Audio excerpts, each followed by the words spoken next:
March 5th, 1943. Opening his main offensive, Air Marshal Arthur Harris selects Essen for destruction. The great armament center of the Ruhr, Essen is home to the massive Frederick Krupp's works as well as dozens of transportation, coking, iron, steel, engineering, and armaments works. Despite repeated attempts in 1942, little damage has been done to Essen. Dense industrial smog hides the city from RAF bombers, but now Harris stakes his hopes on Oboe, a revolutionary blind bombing device. Across England, orders go out for a maximum effort. 442 bombers are ready by the 6 frontline bomber groups, half of Bomber Command's total bomber strength.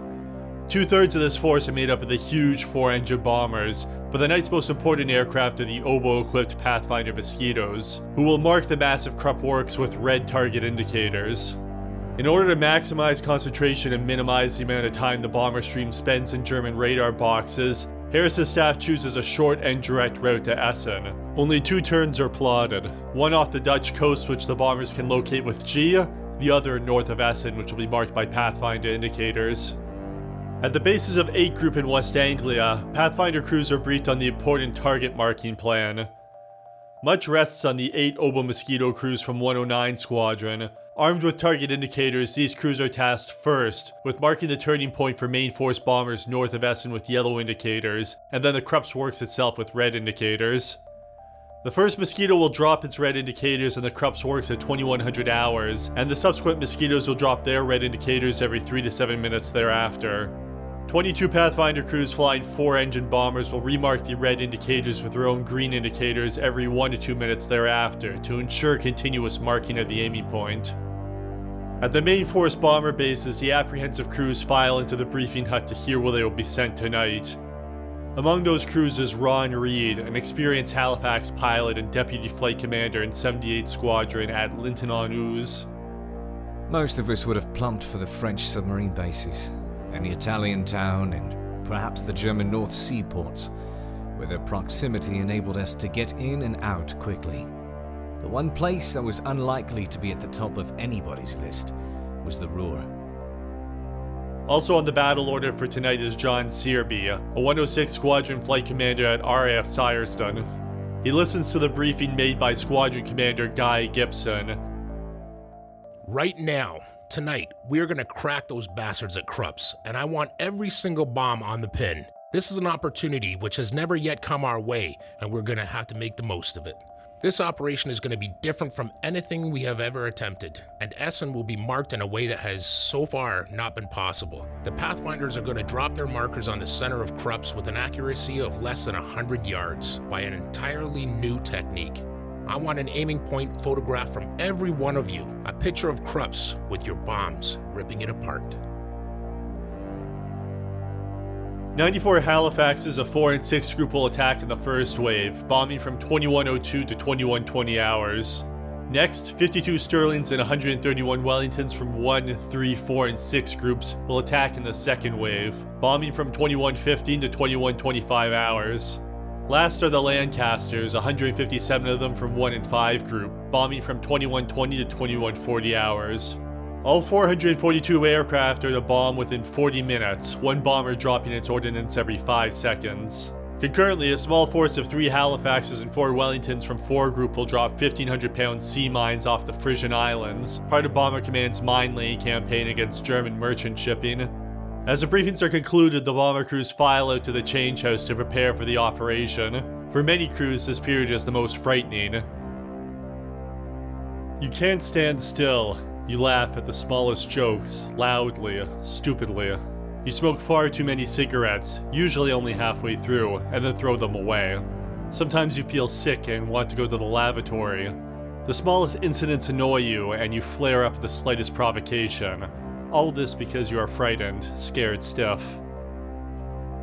Across the channel, Luftwaffe night fighter pilots begin their own routines as they settle in for the night's watch, reading, playing cards, and otherwise passing the time. The crews are often kept at readiness when weather conditions suitable for RAF bombing raids are forecasted. The constant waiting tests their nerves, but for those pilots skilled in hunting RAF bombers, there is also the eagerness to come to grips with their foes.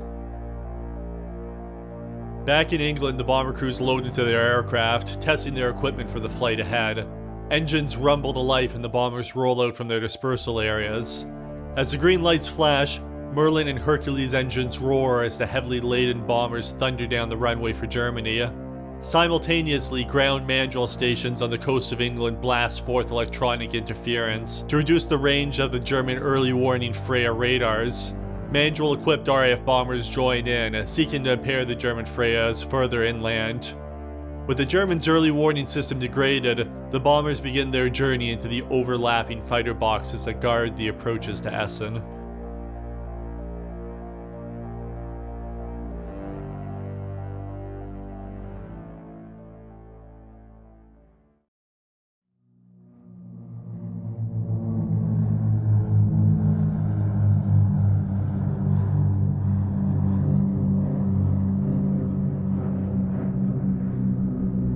Approaching the Dutch coast, the bombers encounter moderate to broken cloud and 40-mile-per-hour winds. The new moon is below the horizon tonight, making for exceptionally dark conditions, which help hide the bombers. The customary searchlight beams and flak bursts from German coastal positions greets the bomber stream as it heads inland. Frightening, but tonight it claims no victims as the bombers push through the outer crust of the German defenses. The Luftwaffe is slow to react, and the coastal night fighting positions fail to claim any inbound bombers. But the main line of defense, the numbered boxes of the Kammhuber line, are occupied by experienced night fighter pilots. The ground control officer of position 5B guides a night fighter flown by Manfred Maurer to within range of a Pathfinder Lancaster and a Polish Wellington, allowing Maurer to shoot down both aircraft for his 17th and 18th victories. 2 more Halifaxes are shot down by their night fighters. But the high-flying Mosquitoes are not intercepted. The first drops its yellow indicators north of Essen before starting its run on the Krupp's works. Following on its heels are the main force bombers, which bank south of the yellow indicators and head into the formidable defenses guarding Essen. Moderate cloud coverage is encountered over the target area, and searchlights north and west of Essen sweep the skies. Intense heavy and light flak is encountered by the bombers, who look for red indicators in the thick smog below. At 20:58 hours, red target indicators cascade down from the first Mosquito right onto the Krupp's works below. Several early Halifax bombers from the first wave quickly drop their bombs and incendiaries on the red markers, beginning the first fires. Green indicators dropped by 4 engine Pathfinder crews keep the raid on track. As oboe failures and several Mosquitoes mean no red indicators fall for 23 minutes. Ron Reed is awed by the spectacle. On the way in, it looked quite frightening from afar. There was solid flak ahead, and there was already plenty of fighter activity. We got there on time. Pathfinder flares were going down as we made the target area. We had a good run-up, although it was through the heaviest flak we'd yet encountered. We dropped our bombs accurately on the flares below. We couldn't see the target itself, as the usual haze covered Essen, but it looked as though there were heavy fires breaking out. Mixed in with the first wave Halifaxes are some Sterlings and Wellingtons which have arrived up to 10 minutes early. Shortly, fires take hold in the Krupp's works and residential center of Essen, spreading north and northeast as creepback develops along the length of the bomber stream. Several massive explosions are seen by crews during the raid as gasworks and other facilities are struck by bombs. The intense flak and searchlight activity makes its presence felt, and low-flying Sterlings and Wellingtons suffer from the ground defenses. One Wellington pilot recalls, Ruhr searchlights held us in their beams for 5 minutes. We were hit time and again, and when we landed, our Wellington looked like the top of a pepper pot. As the raid progresses, the defenses degrade as the flak and searchlights are overwhelmed by the scale and concentration of the attack. The Lancasters begin to arrive at 21:10 to deliver the final blasting to Essen with their 4,000-pound blast bombs and incendiaries. John Searby is amongst them. And that massive destruction below us, the play of light and color, might well have inspired an artist to perform some great work depicting the death throes of a city. For that is what it represented. Great outbreaks of fire, with smoke billowing up to hide. The weaving patterns induced by the cold fingers of the searchlights, muzzle flashes and bomb bursts, the distinctive sudden glow from exploding photo flashes, and the vast carpet of diamond points where the thousands of 4-pound incendiary bombs had landed. And amid this frightful holocaust, the red and green target indicators descending slowly to the ground. By 2140 hours, the last of the bombers fly away as Essen burns. Turning for home, the compact bomber stream begins to disperse as the bombers run the gauntlet of German night fighter boxes. One damaged Halifax flying outside the bomber stream is shot down near Nijmegen. A homeward bound Sterling falls victim to coastal flak. Night fighters occupying the coastal boxes claim 6 homeward bound bombers. Helmut Lent, the Luftwaffe's top-scoring night fighter pilot, is guided to a Halifax and Lancaster by his ground control officer, shooting down both for his 60th and 61st victories. But not all goes the night fighter's way tonight. Radio jamming by tinsel operators aboard the bombers jammed communications between several ground control officers and night fighter pilots, preventing a number of guided interceptions in the dark, moonless night. 21 bombers spot and evade approaching night fighters, while 8 bombers survive attacks with a mixture of evasive maneuvers and defensive fire. A Wellington from 305 Squadron claims the destruction of an Me-110.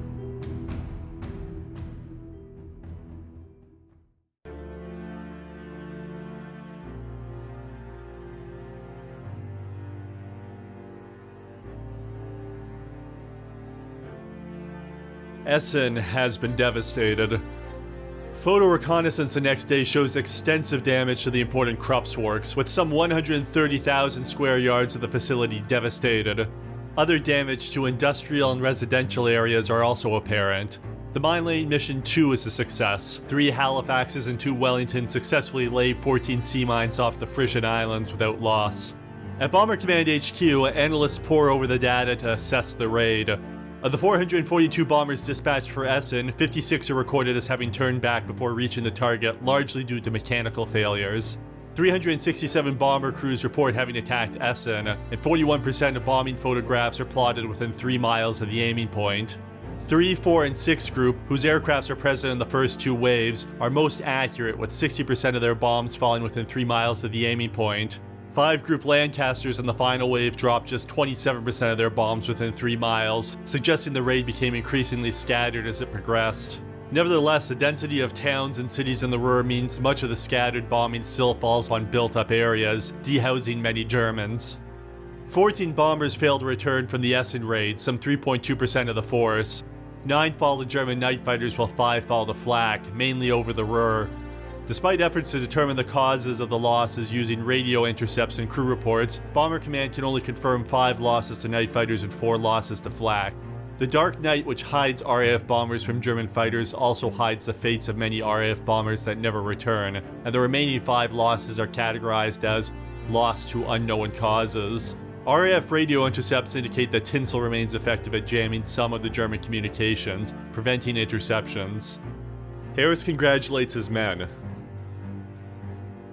The attack on Essen has now inflicted such vast damage that it will in due course take precedence as the greatest victory achieved on any front. You have set a fire in the belly of Germany which will burn the black heart out of Nazism and wither its grasping limbs at the very roots. Such attacks, which will continue in crescendo, will progressively make it more and more impossible for the enemy to further his aggressions or to hold where he now stands. The great skill and high courage with which you press home to your objectives has already impressed the inevitability of disaster on the whole of Germany, and, with the next few months, the hopelessness of their situation will be borne in upon them in a manner which will destroy their capacity for resistance and break their hearts. Coming on the heels of several successful RAF raids so far this year, the damage to Essen shakes the Nazi government, with Reich's propaganda minister Josef Goebbels reporting, "The city of Krupp had been hard hit. The number of dead too is considerable. If the English continue their raids on this scale, it will make things exceedingly difficult for us. The dangerous thing about this matter, looking at it psychologically, is the fact that the population can see no way of doing anything about it. Our anti-aircraft guns are inadequate. The success of our night pursuit planes, so notable, are not sufficient to compel the English to desist from their night attacks. As we lack a weapon for attack, we cannot do anything noteworthy in the way of reprisals. According to the Security Service report, the air war is viewed with extreme concern throughout the nation. The morale is described as good in the bombed cities, but as is also explained, the people are asking about the possibilities for retaliation. Retaliation, all, is the only means, as things stand, of bringing the English to their senses. As tired crews settle in for debriefing, food, and sleep, the well-oiled replacement system kicks into gear at Bomber Command bases. At Linton-on-Ouse, Ronald Reed's 78th Squadron and its sister 76th Squadron each lose one Halifax, but the crews take heart from what was clearly a successful attack. We learned that for the very first time, the Krupp's work was severely damaged by our efforts. We felt quite proud of ourselves. Keen to hit Essen again while the city reels, Harris orders a follow-up attack for the next night, but the weather turns for the worse, and the raid has to be cancelled as the planes sit on the runway. The next day, fog is forecasted over Pathfinder air bases, preventing any possibility of a raid for that night. Instead, 20 Halifaxes and Wellingtons of 4 Group are dispatched to lay mines off the Frisian Islands. 2 bombers, some 10% of the force, are lost to patrolling night fighters in position Tiger and Jaguar. The mine laying missions are not always easy trips. With the